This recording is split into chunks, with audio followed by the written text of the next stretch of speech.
అందరికీ నమస్కారం అండి. జగన్మోహన్ రెడ్డి గారు మీకు కూడా నమస్కారం. రెడ్డి గారు, జగన్ రెడ్డి గారు జీవితం అంతా మోసాలు చేయడమేనండి, అబద్ధాలు ఆడమేనా? జీవితం అంతా అంతే పని, ఇంక మాకు వేరే పని లేదా? మాకేం అర్థం కావట్లేదు.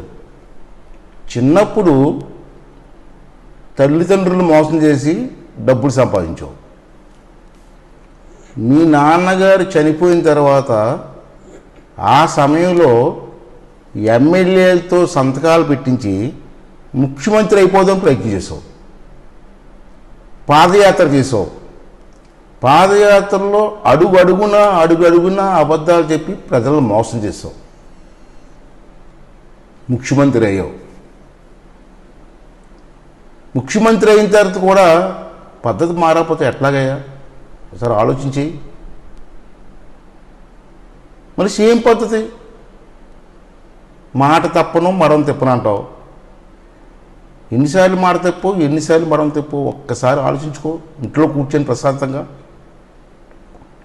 ఎన్ని మోసాలయ్యా ఈవేళ చూసుకుంటే, ఒక్కసారి చూసుకుంటే నువ్వు ముఖ్యమంత్రి అయిన 18 నెలల్లో ఎన్ని బాధలయ్యే ప్రజలకి. ఇసుక కృత్రిమగా ఇబ్బంది కలిగించావు. నీకు తెలిసే కలిగింది. నీ నాయకులు అంత చేత దోపిడీ చేయించావు. విపరీతంగా సంపాదించి ఏర్పాటు చేసుకున్నావు. దీనివల్ల ఇసుక కార్మికులకి అందరికీ మోసం చేయలేదా? అదేవిధంగా వీళ్ళు చూసి కరెంటు రేట్లు పెంచావు. దీనివల్ల ప్రజలు కడుపు కొట్టలేదా? ప్రజలు మోసం చేయడం కదా? ఎన్నికల సభలో ఏం మాట్లాడావు? చంద్రబాబు టైంలో కరెంటు మీటర్ గర్రమని తిరుగుతుందా లేదా తమ్ముడు అని చెప్పావు. ఈవేళ కరెంటు బిల్లులు కట్టలేక ప్రజలు అల్లాడిపోతున్నారు. జగన్మోహన్ రెడ్డి గారు ఒకసారి ఆలోచన చెయ్యండి. అలాగే పెట్రోల్ డీజిల్ ధరలు పెంచావు. చంద్రబాబు టైంలో డీజిల్ ధరలు పెట్రోల్ ధరలు పెంచేసాడు అని కేకలు పెట్టావు. ఇవాళ నువ్వెందుకు పెంచావా?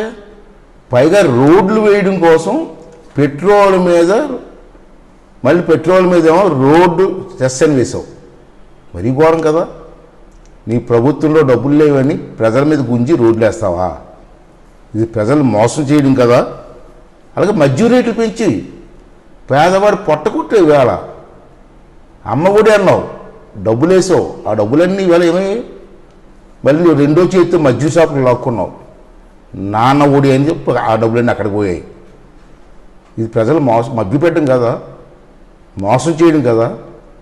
ఈవేళ ఎక్కడా లేని చెత్త సరుకు బ్రాందీలు అమ్మిస్తున్నావు రాష్ట్రంలో. నాకు తెలిసి భారతదేశంలో ఎక్కడా ఈ సరుకు, ఇటువంటి దరిద్రమైన సరుకు ఉండదు. అది ఇవాళ ప్రజల చేత తాగిస్తున్నావు, అలవాటు చేస్తావు.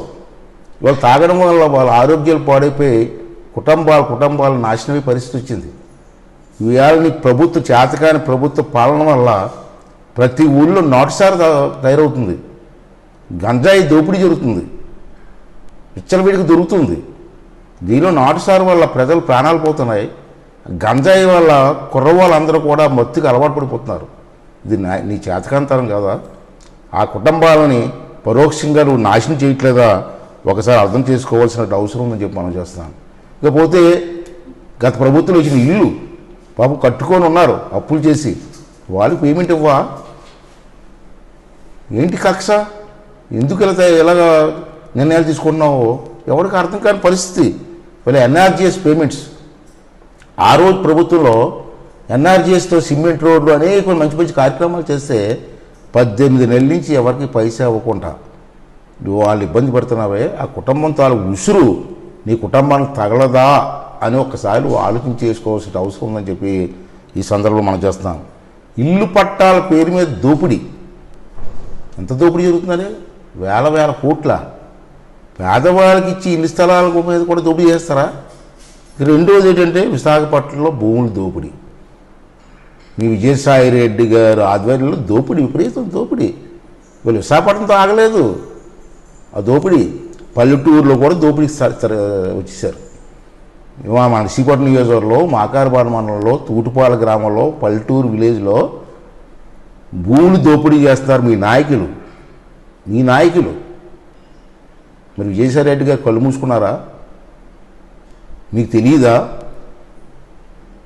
మీ ప్రభుత్వానికి తెలియదా? లేదా విజయసాయి రెడ్డి గారి ఆధ్వర్యంలో జరుగుతున్నాయా? ఇవన్నీ మీకు దృష్టికి రావట్లేదా అని చెప్పి ఒకసారి అర్థం చేసుకోవాల్సిన అవసరం ఉంది. మళ్ళీ ఇవాళ కొత్తగా మళ్ళీ ప్రజలు మోసం చేయడానికి ట్రై చేస్తున్నారు. మొన్న చూశాను పేపర్లో పెద్ద అడ్వర్టైజ్మెంట్, ఎలాగొని చేసే అడ్వర్టైజ్మెంట్ చూశాను పేపరు. ఇలా చేతులు కట్టుకొని ఈడుపు ముఖంతో ఇలా దిక్కుమాల ముఖంతో ఫోటో ఒకటి ఇది ఏంటో కింద మ్యాటర్ ఏంటని చదివితే వైఎస్ఆర్ 0 వడ్డీ పంటల రుణ పథకం అని ఒక పెద్ద అడ్వర్టైజ్మెంటు.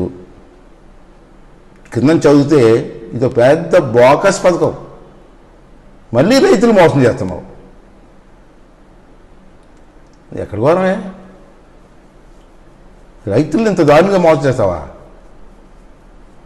అరే ఇవాళ చూసావు మేనిఫెస్టోలో ఒకలా చెప్పు. నీ ఎన్నికల మేనిఫెస్టో నా దగ్గర ఉంది, నేను చెబుతూ ఉంటాను. ఆ ఎన్నికల మేనిఫెస్టోలో రైతులందరికీ కూడా రుణాలు కట్టే వాళ్ళందరికీ కూడా వడ్డీ మాఫీ అని చెప్పు. ఎక్కడ కండిషన్ పెట్టలేదు. ఎక్కడ ఇవాళ కండిషన్ పెట్టావు. ఏంటో కండిషన్లు? నువ్వు ఇచ్చిన కండిషన్ ప్రకారంగా ఉన్న రైతుల్లో 20% నుండి 30% వరకు మాత్రమే ఈ స్కీములో వాళ్ళకి లబ్ధి పొందుతారు. పైన ఉన్నటువంటి 30% పైన ఉన్న వాళ్ళందరికీ కూడా ఈ రైతులకి ఈ రుణమాఫీ జరగదు. మళ్ళీ రైతులు మోసం చేస్తున్నావు. ఈ రైతులు కూడా ఆలోచన చేయట్లేదు. రైతు నాయకులు ఉన్నారు రాష్ట్రంలో, వాళ్ళు కూడా ఎక్స్ప్లెయిన్ చేయలేకపోతున్నారు. ఇంకేంటంటే రైతు నాయకుల మాట కూడా వినే పరిస్థితిలో లేదు జనం. ఎవరి స్వార్థం వారిది. అందుకే నువ్వు కూడా అడ్డుగా మోసం చేయడం నేర్చుకున్నావు. ప్రజలు మోసం చేస్తున్నావు. ఇంత మోసం అంటే ₹1,00,000 లోపు ఎవరైతే డబ్బులు కడతారో టైంలో వాళ్ళకే వర్తిస్తుందని చెప్పి ఇవి కండిషన్ పెట్టావు. ఉదాహరణకి 1,10,000 దాటితే వాళ్ళకి వర్తించదు. అలా చూసుకుంటే నీవు ఇచ్చిన డబ్బులు ఈ పథకం వల్ల 120% నుంచి 30% వరకే లబ్ధి పొందుతారు. మిగతా 70% మంది కూడా నష్టపోతారు రైతులు. ఈ విధంగా రైతులు మోసం చేస్తే పుట్టగదులు ఉంటాయా నీకు? ఒకసారి ఆలోచించి. నీకు ఎవరిస్తున్నారు సలహాలు? నాకు అర్థం కాదు. నీకు ఎవరిస్తున్నారు సలహాలు? ఉన్నారు మంచి నాయకులు ఉన్నారు నీ దగ్గర కూడా. ఆ నాయకులు పిలిపించి మాట్లాడు ఒకసారి. శ్రీకాకుళంలో ధర్మాన ప్రసాద్ గారు ఉన్నారు, బొత్స సత్యబాబు ఉన్నారు, సీనియర్ నాయకులు. ఇటుపక్క వెళ్తే మరి ఈవేళ సుభాష్ చంద్రబోస్ గారు ఉన్నారు. మంచి మంచి నాయకులు కూడా నీ దగ్గర ఉన్నారు. వాళ్ళు కూర్చోబెట్టి మాట్లాడు, సలహాలు తీసుకో. వాళ్ళు పాపం బాధపడుతున్నారు, చెప్పుకోవడానికి మీకు అవకాశం లేదు. అంచేత అవి కూడా మీరు అర్థం చేసుకోవాల్సినటువంటి అవసరం ఉంది. ఇవాళ రైతులని ఈ విధంగా మోసం చేయడం వల్ల మరి చాలా నష్టపోతామని చెప్పి ఈ సందర్భంలో మనం చేస్తున్నాను. ఈవేళ ఇంకో విషయం నేను చూసిన పేపర్లో, ఈవేళ భూములు రీసర్వే అన్నావు, ఆర్డర్ ఇచ్చావు. ఆ రీసర్వే కట రాళ్ళు పాతారు కదా మరి సర్వే డిపార్ట్మెంట్ వాళ్ళు. ఇవాళ రాళ్ళు బొమ్మలు వేసే పేపర్లో. అవి రాళ్ళ సమాధికి రాళ్ళ నాకు అర్థం కాదు. అంతంత రాళ్ళండి, 5 అడుగులు రాళ్ళ భూములు సర్వేకి.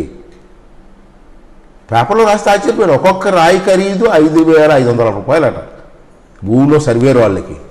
ఒక్కొక్క రాయికి 5,500. రాయి ఖరీదు 500 అట. నీ ఫోటోలు గవర్నమెంట్ ముద్రలో ఎన్ని వేసినందుకు ₹5,000 అట. అంటే ఒక్క రాయికి ₹5,500 పెట్టి సుమారు 990 కోట్ల రూపాయలతోటి ఇది అమలు చేస్తావా? సిగ్గుపడాలి కదా. ఆ రాళ్ళు చూస్తే ఆశ్చర్యపోయింది.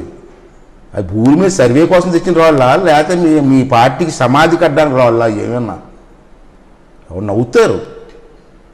ఇటువంటి బుద్ధి తక్కువ పనులు చేస్తే జనం నవ్వుతారనే జ్ఞానం కూడా ఉండాలి కదా. నీకు ఎవరిస్తారు సలహాలు? ఈవేళ మీ విజయసాయి రెడ్డి మాటలు విని ఈ విధంగా చేయడం మంచిది కాదు. విజయసాయి రెడ్డి ఎవరనుకున్నావు నువ్వు? శకుని మామ.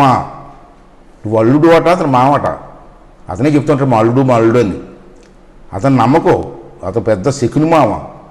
అతను నమ్మితే ఈవేళ పోలవరం బ్యారేజీలో పెద్ద గొయ్యిలో ముంచేస్తాడు నేను. బ్యారేజీలో ముంచేసే రకం అతను. అంచేత ఒకసారి ఆలోచించే, నువ్వు చేస్తున్న మంచి పనులు మంచివా కాదా? ఇలా ఎన్నాళ్ళు మోసం చేస్తావు? జీవితాంతం మోసం చేస్తూ ఉంటావు జనాల్ని. ఒకసారి ఆత్మవిమర్శ చేసుకో. అంటే నా సలహా ఏంటంటే, సలహా ఇస్తాను కానీ నువ్వు వింటామని నమ్మకం లేదు. ఒకసారి మా చెల్లెమ్మ అంటే మీ భార్య, అమ్మతో కూర్చొని ఇంట్లో కూర్చొని ఇద్దరు కూర్చొని ఒక్కసారి 18 ఏళ్ళు ఏం జరిగింది ఇద్దరు ఆలోచించుకోండి. మంచిగా చెడ్డ ఆలోచించుకోండి, ఆత్మవిమర్శ చేసుకోండి. ఈ విధంగా మోసం చేయడం వల్ల మనకి ఏమైనా మంచి జరుగుతుందా? దేవుడు క్షమిస్తాడా? మన పరిస్థితి ఏంటని చెప్పి ఆలోచించుకోండి. ఇటువంటి సెక్యులర్ మామూలు పక్కన పెట్టండి, మంచి వాళ్ళు సలహా తీసుకోండి. ఇబ్బంది లేకుండా మీరు పరిపాలన చేయడం కోసం ప్రయత్నం చేయమని చెప్పి మనం చేస్తాం. ఈ విధంగా మీరు పరిపాలన చేస్తే ప్రజలంతా ఎప్పుడో ఊరుకుంటారు, పర్లేదు నేను ఏం చెప్పి చేస్తారని మీరు వాయిస్తే మాత్రం అది 100% కూడా తప్పు. రెండోది ముఖ్యం, ఆఖరిది ఏంటంటే పోలవరం బ్యారేజీ ఉత్తరాంధ్ర ప్రజల తాలూకు కళ. నువ్వు ఎత్తు తగ్గిస్తాను, ఎత్తు పెంచేస్తాను, ఎత్తు తగ్గిస్తానని చెప్పి మాట్లాడుతున్నావు. ఏంటి నాకు అర్థం కాదు. అంత నీ ఇష్టం అనుకున్నావా? తప్పది. దానికోసం ఏవైనా తప్పుడు పని చేస్తే ఉత్తరాంధ్ర ప్రజలు క్షమించరు నిన్ను. నీ చరిత్రలో ఒక ద్రోహిగా మిగిలిపోతావు అన్న విషయాన్ని మర్చిపోవద్దని చెప్పి ఈ సందర్భంలో మనం చేస్తున్నావు. ఆ రోజు నువ్వేమన్నావు పాదయాత్రలో? సెంట్రల్ గవర్నమెంట్ డబ్బులు ఇవ్వకపోతే స్టేట్ గవర్నమెంట్ డబ్బులతో కట్టాలి కదా అన్నావు చంద్రబాబు నాయుడిని. ఇవాళ సెంట్రల్ గవర్నమెంట్ డబ్బులు ఇవ్వకపోతే ఏం చేస్తున్నావు? నువ్వు మెడలో ఉంచేస్తానన్నావు కదా, మెడలో ఉంచి తీసుకొస్తాన్నావు కదా. ఇప్పుడు ఏం చేస్తున్నావు? ఎందుకు తీసుకురాలేకపోతున్నావు? భయమా? కేసుల మీద భయమా? మరి ఆ రోజులు ఉన్నట్టు కేంద్ర ప్రభుత్వం డబ్బులు ఇవ్వకపోతే నీ సొంత నిధులతో చేయొచ్చు కదా, ప్రభుత్వం డబ్బులతో. ఎందుకు చేయలేకపోతున్నావు? నువ్వు చేతకాని మంత్రిని పెడతావా ఇరిగేషన్కి? బెట్టలు కాసుకున్న వాడికి అతనికి ఏమైనా నాలెడ్జ్ ఉందా ఇరిగేషన్ మీద? మొన్న ఇరిగేషన్ ప్రాజెక్ట్ చూసి వస్తాను పోలవరం వెళ్ళి మీ నాన్న ఫోటో పెడతాడట, విగ్రహం పెడతాడట. అదే అండి మంత్రి చేసిన పని. ప్రాజెక్ట్ పూర్తి ఒక జనం ఏడుస్తూ ఉంటే, జనం బాధపడుతూ ఉంటే వైఎస్ రాజశేఖర్ బొమ్మ పెడతాను అని అతను అంటాడు. ఆ సోమవీర్రాజు గారు బీజేపీ నాయకుడు అతను ఏమంటాడు? నాది బాధ్యత, కేంద్ర ప్రభుత్వం డబ్బులు తీసుకుని పూర్తి చేసి బాధ్యత చెప్పడం మానేసి మీరు వైఎస్ రాజశేఖర్ బొమ్మ పెడితే నేనేమో మోదీ గారు బొమ్మ పెడతా ఉంటాడు. ఏమనుకున్నారండి మీరు? ప్రజలతో ఆడుకున్నారు అందరూ కలిసి. చాలా తప్పు జగన్మోహన్ రెడ్డి గారు. ఒకసారి ఆత్మవిమర్శ చేసుకోండి, ఇప్పటికైనా మీ తీరు మార్చుకోండి అని చెప్పి ఈ సందర్భంలో మీకు మనం చేస్తూ సెలవు తీసుకుంటున్నాను. Thank you.